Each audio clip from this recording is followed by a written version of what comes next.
When a pending order is placed in the forex market, it means instructing the broker to automatically execute the buy or sell order at a certain price when it reaches the price in future.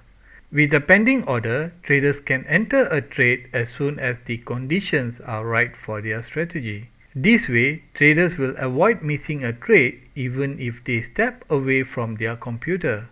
The types of pending orders are generally the same for all brokers.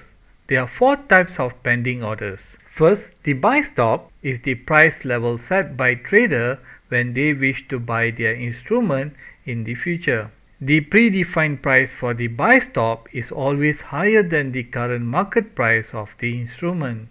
This is generally used by traders to enter a market when they expect that their instrument's price will break out to the upside from a specified price level. Second, the buy limit is a predefined price set by a trader when he wishes to buy the instrument in the future.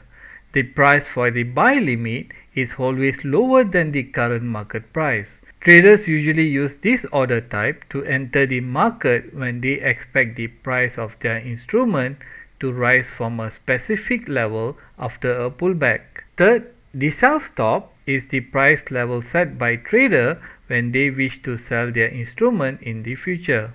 The predefined price for the sell stop is always lower than the current market price of the instrument.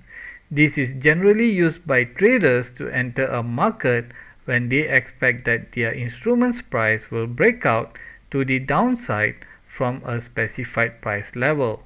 Fourth, the sell limit is predefined price set by a trader when he wishes to sell the instrument in the future.